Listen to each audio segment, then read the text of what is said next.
Welcome to the PBR headline hub AI news channel. గాయం కారణంగా one day ప్రపంచకప్ నుంచి అర్ధాంతరంగా వైదొలిగిన హార్దిక్ పాండ్యా ఇంకా కోలుకోలేదు.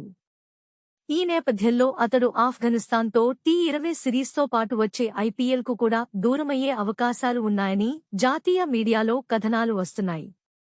దీంతో ముంబై ఇండియన్స్ కెప్టెన్గా రోహిత్ శర్మనే కనిపిస్తాడని చర్చించుకుంటున్నారు.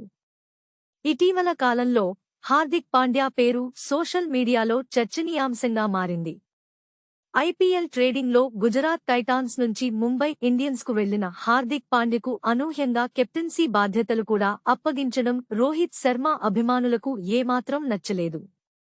దీంతో ముంబై ఇండియన్స్ నిర్ణయాన్ని వాళ్లు తీవ్రస్థాయిలో వ్యతిరేకిస్తున్నారు. అయితే వచ్చే ఐపీఎల్ సీజన్లో హార్దిక్ పాండ్యా ఆడే అవకాశాలు కనిపించడం లేదు.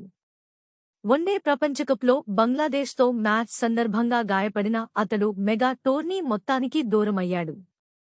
అనంతరం ఆస్ట్రేలియా, దక్షిణాఫ్రికాలతో టీమిండియా ఆడిన సిరీస్లలో కూడా హార్దిక్ కనిపించలేదు. గాయం తీవ్రత ఎక్కువగా ఉండటంతో హార్దిక్ పాండ్యా ఇంకా కోలుకోలేదని, ఈ నేపథ్యంలో అతడు ఆఫ్ఘనిస్తాన్తో టీ20 సిరీస్తో పాటు వచ్చే ఐపీఎల్కు కూడా దూరమయ్యే అవకాశాలు ఉన్నాయని జాతీయ మీడియాలో కథనాలు వస్తున్నాయి. దీంతో ముంబై ఇండియన్స్ కెప్టెన్గా రోహిత్ శర్మనే కనిపిస్తాడని చర్చించుకుంటున్నారు. ఐపీఎల్ ముగిసిన తర్వాత వెంటనే టీ20 ప్రపంచ కప్ ప్రారంభం కానుంది. ఒకవేళ రోహిత్ శర్మ టీ20 ప్రపంచకప్కు దూరమైతే టీమిండియా సారథ్య బాధ్యతలను హార్దిక్ పాండ్యా చేపట్టనున్నాడు. కాగా ఐపీఎల్లో పాండ్యా గైర్హాజరుపై ముంబై ఇండియన్స్ నుంచి ఎలాంటి అధికారిక ప్రకటన రాకపోవడం గమనించాల్సిన విషయం.